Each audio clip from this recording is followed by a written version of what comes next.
Someone is asking, are we humans ever going to come to our senses and have wealth distribution so that all people can have a dignified life? And they also sent me this picture. Now, let's talk about this for a couple of minutes, because wealth redistribution is not really a good idea. But first, let's explain a few things about the story that is circulating, or has been circulating in the media for a couple of weeks, that the 85 richest people own the same wealth as the 3.5 billion poorest people. Now, we all know that you can manipulate numbers to show whatever it is you want them to show. But in some cases, this is outright lying. This statement is not only not true, it's a lie. 100% of this statement is a lie. First, let's talk a bit about the media. They have a job to do. Their job is to keep people divided. That is their main job. The first job. The second job is to keep people focusing on something outside of themselves, either in other things, other situations, other events, or other people.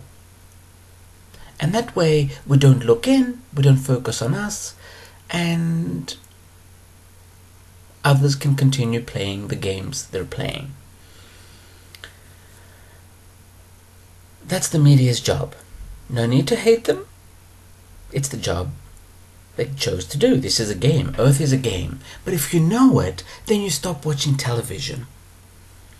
Or you stop taking what they say seriously. Now, wealth. Wealth is anything you can put on a piece of paper, meaning property, land, as we say, or a house. That's wealth. A car, but very little wealth. A yacht. And the biggest part of our system regarding wealth is shares, stock in a company. Other than that, if anyone doesn't have any of those 3 or 4 things, they are not wealthy. But it doesn't mean they are destitute or homeless. Most people don't own a house. Not most, sorry. A lot of people do not own property. And they don't own stock. It doesn't mean that they're poor. And it doesn't mean they're suffering, because some people have massive amounts of stock. I have never owned property. I've never owned a car. I'm not poor. At the moment, I don't own any stock at all. But I'm not poor. And there's billions of people like me. We simply pay rent. We don't buy property, either by choice or where we want to live. Property is too expensive. Another thing, it says 3.5 billion poorest. Out of these 3.5 billion, at least 2 billion are children. Are we expecting children to have wealth? But here we're counting them as the opposite of these 85 rich people. Another 1 billion out of this 3.5 are between 18 and 24. How many 18 to 24-year-olds do you know that own property or own shares in a company? But here, we're counting them as the world's poorest. They're not the world's poorest. They simply don't own property or stock. It doesn't mean they are the world's poorest. So it's all how you want it to look. The media is looking for stories to make us angry, to make billions of people angry at the super rich. That way they won't look in, and they will remain in their situation, whether they like it or not.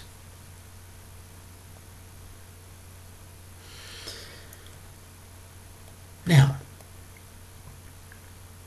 I'm going to give another little story about how we manipulate numbers. Greece. We all know that Greece is going through a very difficult time financially speaking. However, almost every time you hear something about Greece, they will mention 50% youth unemployment. And you're thinking, wow, that country is in deep shit if they have 50% youth unemployment. And then, down the bottom of the screen, they will write in very small letters so that no one can sue them. They will write between 15 and 24-year-olds. When was the last time you saw a 15-year-old working, having a job in the rich countries? Or a 16 or a 17-year-old?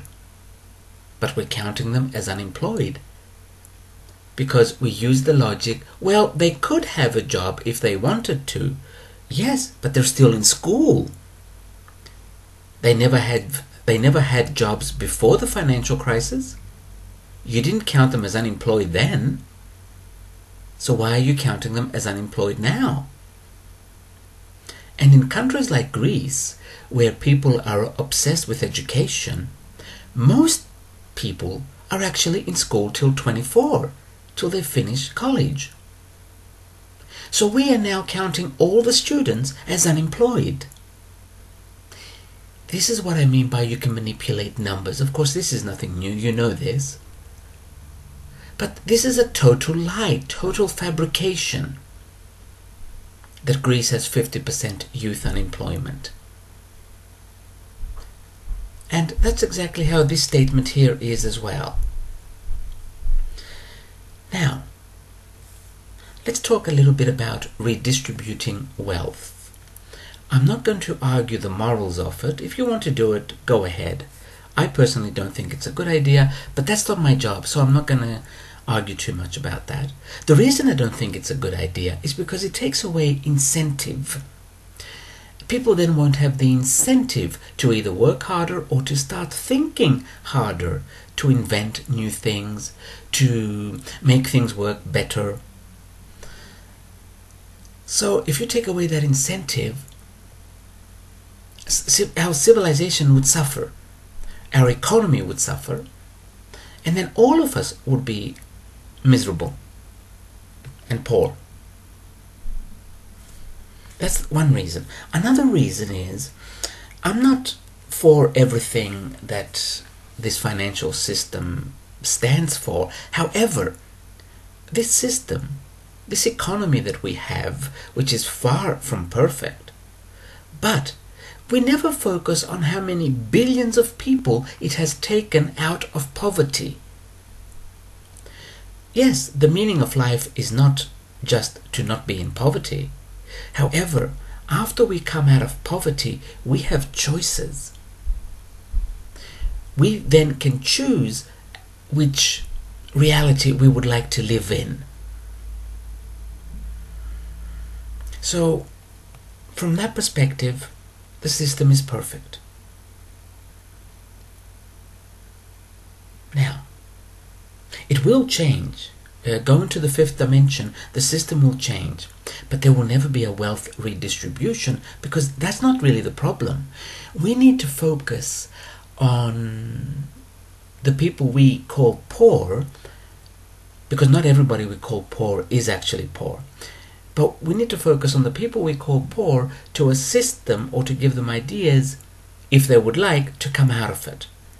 But instead, we focus on the very rich, and we want the very rich to come down a few notches, instead of focusing on getting the poor out of poverty. So we're focusing at the wrong end of the stick.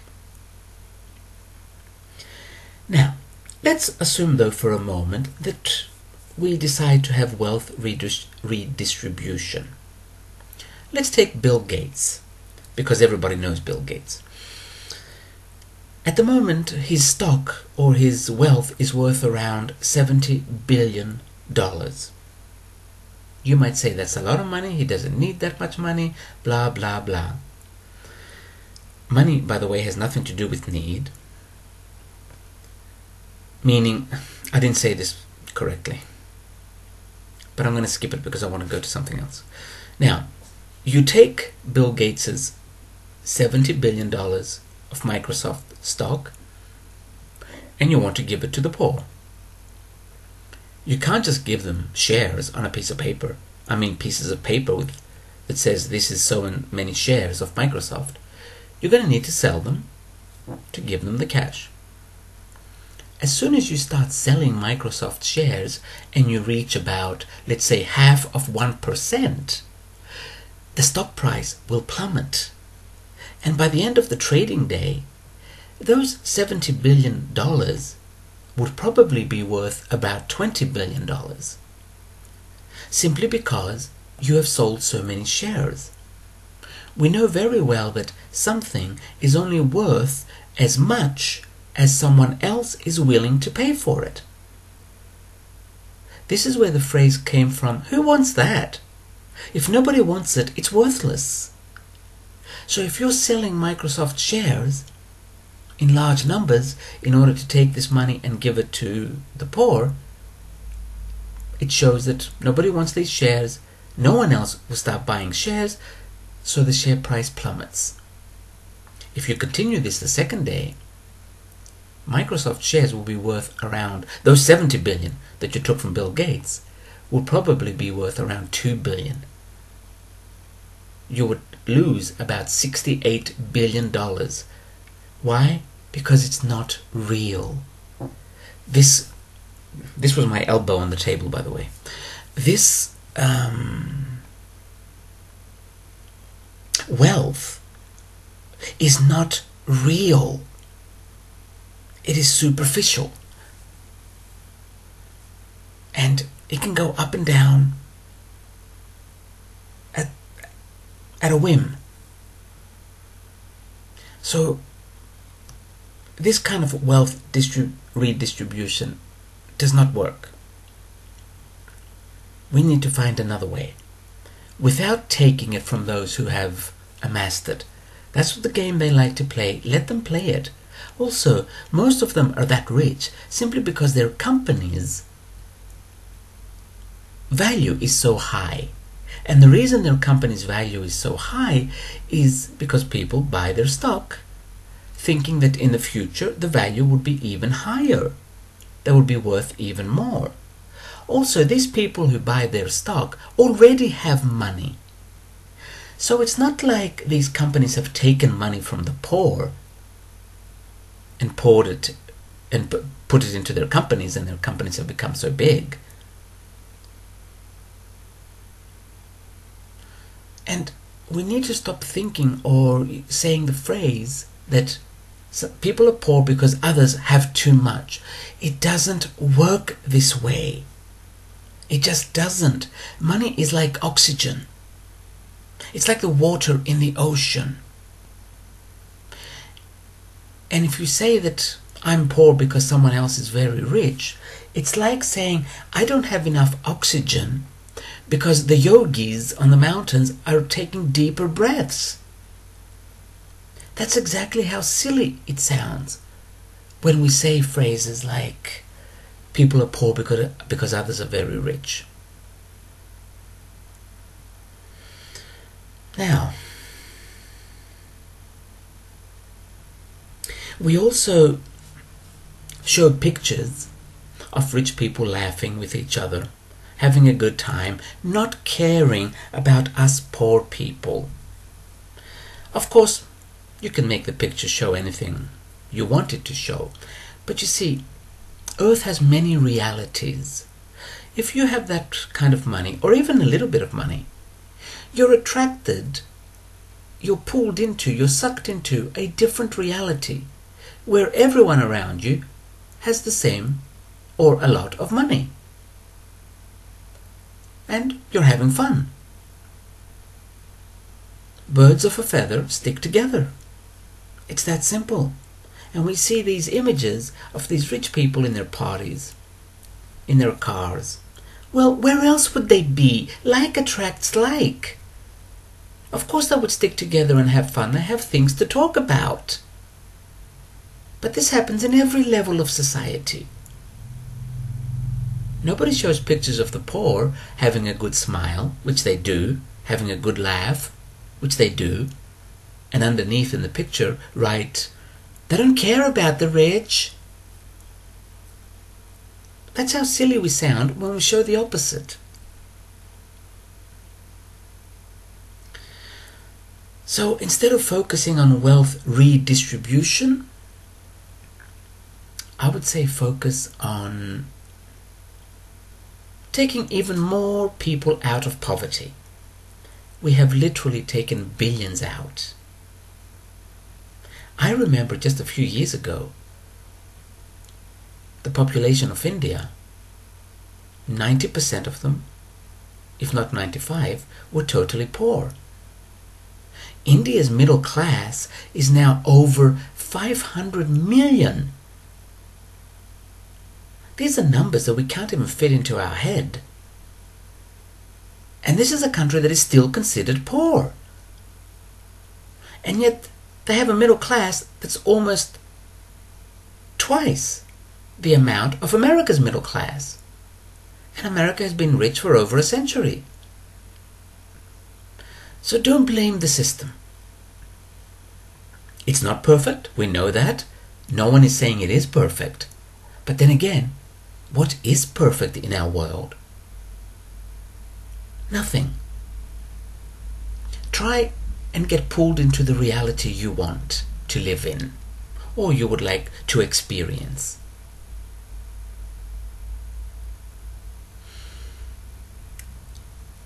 And no, instead of blaming. Not that it's bad to blame, but we have heard many times that whenever we blame, we give our power away. So when you have billions of people angry at these 85 richest people, we are giving them all our power. No wonder they're so rich. Now, no one can ever tell you what to do. Absolutely no one. Always make up your own mind. However, I need to strongly recommend you stop watching the news. It's not news. It is manipulation to keep you into the third dimension. Once you stop watching it, you will come out of the third dimension and you will go into your own dimension, your own reality. And you will become a conscious creator of your reality. You are still a creator of your reality even while you watch the news. But you're not really conscious about it. You think you are a victim of circumstances. And that is never the case. But once we stop watching the news and reading the news, we become more aware. And then we create our reality with awareness. And then you will be very happy. Let me tell you something. I think in the past 3 years, I have reached a total of about having 1,000 euros in the bank once. In the past 3 years. I always have 1 or 2 or 300. But I have a very good life. Wealth is good if that's what you would like, but don't think that that's going to make you happy. It isn't. Money's good, very good. But instead of accumulating it, instead of focusing on accumulating it and having it in the bank or having it in property, focus on going into the, I forgot the word, flow, into the flow of money. Money is literally like a river. Don't just dip your little toes in there, jump in there. And once you've jumped into this river of money, you might never have a lot in the bank. You might never own property. But because you are in the flow, it will always be there for what you want to do, for where you want to go. So try and focus on that. I would recommend close your eyes and say, I would like to call the energy of money. Take a slow, deep breath and see yourself going into this energy and feel the flow. Because you see, energy never stands still. There's a law in the universe that says whatever stops moving dies. It ceases to exist. So it's always moving. Feel this movement of this river of money and say to it, I would like to always be in here, or always be in your flow or in your energy. Any words that come to you. There's no right words. And that way you can always be in the flow of money. There was a period in my life of 6 years when I was a millionaire living in California. They were very good years, have absolutely no regrets, but I have to tell you, I live even better now. I sleep better now because I never worry. Now I'm in the flow. And whenever I come out of the flow, which does happen sometimes, I know that there's something I'm meant to learn and I'm blocking the flow. And then I ask, what is it you want me to learn now? I ask my soul. And then I find myself back in the flow again. Also, the new dimension we're going into, we're all going to be in the flow. We're going to have figured it out, and we're going to jump in the flow, into the flow, instead of having financial security. Financial security can be taken away in an instant. The flow cannot. You're in the river of money, of abundance. So, this is not the right way. It's simply another way, and it does work for me. It really does work for me. I am in this 3.5 billion poorest people simply because I have nothing on paper, no paper wealth, but I am by no means poor. Sometimes I'm broke, but that's different. Broke is a situation I can change. Poor is a condition. So don't confuse being broke with being poor. It's two totally different things. Don't panic when you're broke. It's not forever. And ask questions. And say things like, I am now ready to get back into the flow. But you say it kind of without need. Because you see, need does block the flow. Because there is no need in the universe.